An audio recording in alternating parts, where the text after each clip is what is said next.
आखिरकार ईरान जीत गया है। अमेरिका को ईरान की शर्तों पर झुकना पड़ा। उसकी शर्तें मानकर उन्होंने शांति समझौता कर दिया है। यानी कि अब ट्रंप को अपनी नाकाबंदी हटानी पड़ेगी और ईरान की फ्रीज संपत्ति को भी छोड़ना पड़ जाएगा। लेकिन इस बीच इजराइल ने लेबनान पर हमले तेज कर दिए हैं। कैसे इस डील को बिगाड़ने की कोशिश कर रहा है बताएंगे, और साथ ही ये भी बताएंगे कि किन शर्तों को अमेरिका ने माना है और आखिरी मोहर कब लगेगी। सब बताते हैं आपको इस वीडियो में। सबसे पहले इस खबर को देखिए। तस्नीम न्यूज एजेंसी के हवाले से ईरान के जो उप विदेश मंत्री हैं, यानी कि डिप्टी फॉरेन मिनिस्टर, उनका बयान पोस्ट किया गया। कहा गया कि ईरान के उप विदेश मंत्री काजिम गरीबाबादी ने पुष्टि की है कि ईरान और अमेरिका के बीच समझौता ज्ञापन यानी कि MOU को अंतिम रूप दे दिया गया है और 19 जून को स्विट्जरलैंड में इस पर आधिकारिक रूप से हस्ताक्षर किए जाएंगे, साइन किए जाएंगे। जो पाकिस्तान के प्रधानमंत्री हैं शहबाज शरीफ, उन्होंने भी पोस्ट किया और बताया कि दोनों देश पीस डील पर 19 जून को स्विट्जरलैंड के जिनेवा में साइन करेंगे। अगर ऐसा होता है तो ये 47 साल में तेहरान और वाशिंगटन के बीच हाई लेवल की बैठक होगी। दूसरी तरफ डोनाल्ड ट्रंप भी पोस्ट करते हैं। ट्रंप पोस्ट करके लिखते हैं कि यह शानदार समझौता पूरे इलाके में शांति और सुरक्षा लाएगा। कई राष्ट्रपतियों ने ईरान के साथ शांति कायम करने की कोशिश की, लेकिन वो भी मुझसे पहले नाकाम रहे। इलाके के नेताओं को पहली बार ऐसा राष्ट्रपति मिला है जो उन्हें असली शांति दिलाने में मदद कर सकता है। शुक्रवार को समझौते पर दस्तखत होने के बाद स्ट्रेट के खुलने और बारूदी सुरंगें हटाने के काम के साथ इलाके और दुनिया के लिए दोनों तरफ से फिर से तेल की सप्लाई शुरू हो जाएगी। यानी कि स्ट्रेट ऑफ हॉर्मुज को पूरी तरह से खोल दिया जाएगा। ये बात यहाँ पर अमेरिका, डोनाल्ड ट्रंप कह रहे हैं। अल जजीरा ने भी इस बात को पोस्ट किया और कहा कि अमेरिका अपना ब्लॉकेड हटा रहा है। लिखा गया कि ट्रंप ने अभी अपने ट्रुथ सोशल प्लेटफॉर्म पर पोस्ट करके पुष्टि की है कि ईरान के साथ समझौता पूरा हो गया है और उन्होंने अमेरिकी नौसेना की नाकेबंदी को तुरंत हटाने को मंजूरी दे दी है। यानी कि अमेरिका का जो ब्लॉकेड है, जो यूएस नेवी ने लगाया है, वो तुरंत के तुरंत हटाने को मंजूरी दे दी गई है। दूसरी तरफ ईरान की तरफ से भी बयान आता है और ये बयान हम आपको इसलिए बता रहे हैं ताकि आपको जो आधिकारिक बयान है उनके बारे में पता चले और मौजूदा क्या स्थिति है वो भी आपको जानने को मिल जाए। ईरान इन इंडिया, यानी कि जो ईरान की एम्बेसी इंडिया में मौजूद है, उन्होंने इसको लेकर पोस्ट किया और कहा कि ईरान के शानदार और गैरतमंद आवाम को सूचित किया जाता है कि इस्लामी जमहूरिया ईरान ने अपने शहीद लीडर की हिदायत पर अमेरिकी ज़ायोनी दुश्मन पर अपनी बुलंदी कायम कर ली है, यानी कि अपनी जीत कायम कर ली है। इस्लामी इनकलाब के सुप्रीम लीडर की हिदायतों के तहत ईरानी आवाम की पूर्ण समर्थन, इस्लाम के मुजाहिदीन की निसाराना कोशिशों और कई महीनों की मुश्किल व तनाव भरी बातचीत के बाद सुप्रीम नेशनल सिक्योरिटी काउंसिल के फैसले के मुताबिक इस्लामिक गणराज्य ने 14 जून की शाम को अमेरिका के साथ युद्ध खत्म करने के लिए इस्लामाबाद वार्ता के मेमोरेंडम ऑफ अंडरस्टैंडिंग का मसौदा अंतिम रूप से दे दिया है। समझौते के मुताबिक आज रात से ही लेबनान समेत सभी मोर्चों पर युद्ध और सैन्य कार्रवाई हमेशा के लिए बंद हो जाएगी। ईरान पर लगाए गए नौसैनिक नाकाबंदी को भी तुरंत और पूर्ण रूप से उठा लिया जाएगा। ये MOU शुक्रवार 19 जून को औपचारिक रूप से साइन किया जाएगा। दूसरी तरफ से मेमोरेंडम ऑफ अंडरस्टैंडिंग के तहत वादों की अमली तामील के बाद अंतिम समझौते पर बातचीत शुरू की जाएगी।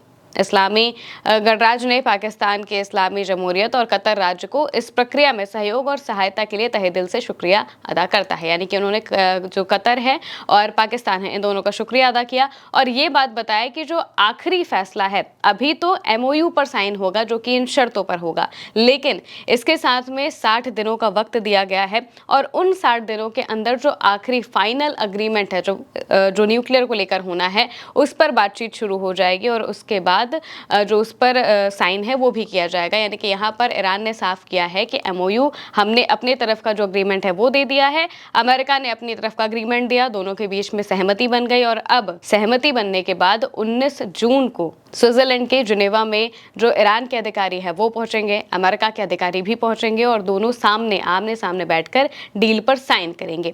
RT के हवाले से बताया गया है कि डील में आखिर क्या क्या लिखा गया है, डील की डिटेल्स क्या है।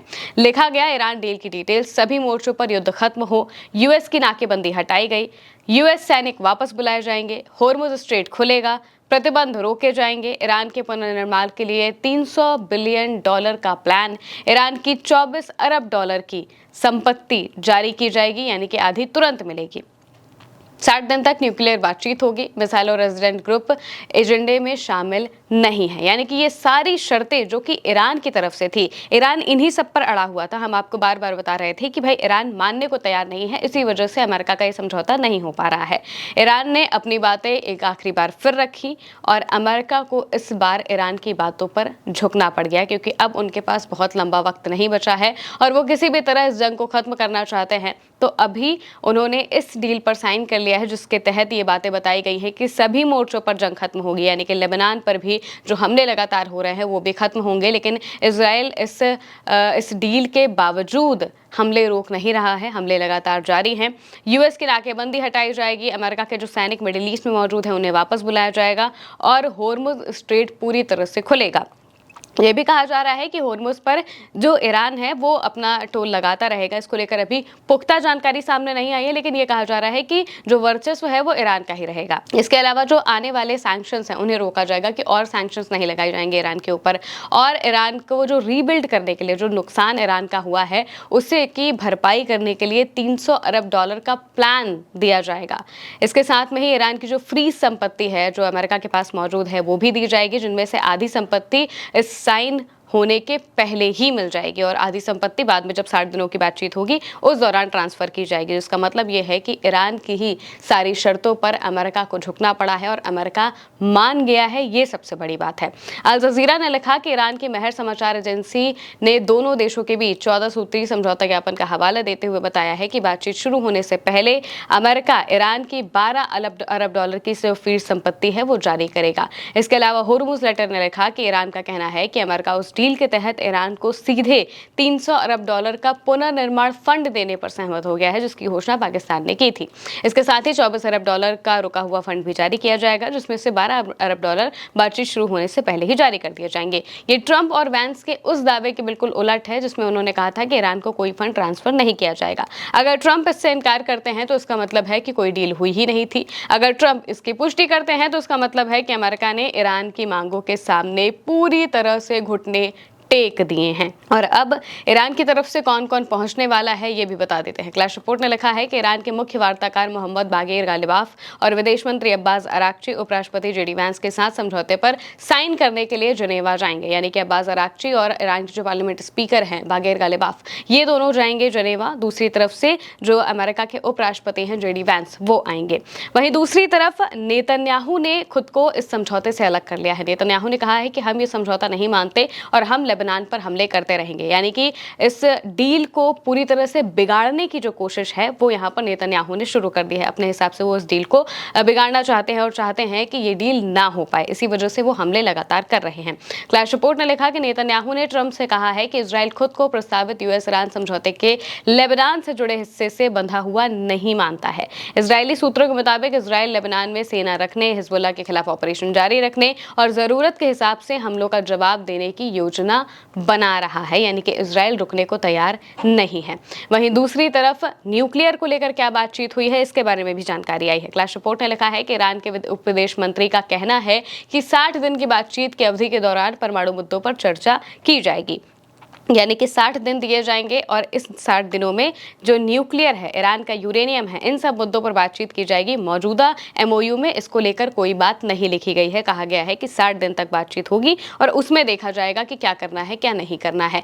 और जब 60 दिनों के बीच बातचीत होगी और अगर उसमें ईरान नहीं माना तो ट्रंप क्या करेंगे ये भी उन्होंने बता दिया है। एक तरफ तो उन्होंने एमओयू साइन करने की बात कही है और दूसरी तरफ वापस से वो धमकी भरे सुर में भी दिखाई दे रहे हैं। क्लैश रिपोर्ट ने लिखा है कि ट्रंप ने कहा कि अगर ईरान अमेरिका के साथ कोई आखिरी न्यूक्लियर समझौता नहीं कर पाता है तो वो तेहरान पर फिर से मिलिट्री हमले शुरू कर देंगे या फिर उस इलाके की कमाई का 20% हिस्सा लेकर अमेरिका को मिडिल ईस्ट का संरक्षक बना देंगे। यानी कि यहाँ पर ट्रंप एक और चेतावनी देते हुए ईरान को समझ आ रहे हैं। उनका कहना यही है कि भाई हम आपकी इतनी बातें मान रहे हैं तो न्यूक्लियर पर आपको हमारी बात माननी पड़ेगी, और अगर नहीं मानी बात तो फिर वापस से मिलिट्री एक्शन शुरू हो जाएगा। ये बात भी उन्होंने कही है। यानी कि एक चैनल उन्होंने हमले वाला खोल कर रखा है, पूरी तरह से हमले बंद होंगे ऐसा नहीं कहा है। अगर आखिरी समझौते पर बातचीत नहीं होती है, यानी कि जो न्यूक्लियर है 60 दिनों के बीच में न्यूक्लियर पर ठीक बातचीत नहीं होती है तो वापस से हमले शुरू हो जाएंगे। ये उन्होंने यहाँ पर अभी अंदेशा जता दिया है। अब ये देखना होगा कि जब 19 तारीख को डील साइन हो जाएगी उसके बाद क्या होता है और क्या ये डील सच में साइन हो पाएगी, क्योंकि इजराइल रुकने को तैयार नहीं है। अगर वो लेबनान पर हमले नहीं रोकेगा तो ईरान इस डील को साइन नहीं करेगा। फिलहाल के लिए मेरे यानी कि महिमा के साथ इस खबर में इतना ही। आप देखते रहिए उल्टा चश्मा यूसी।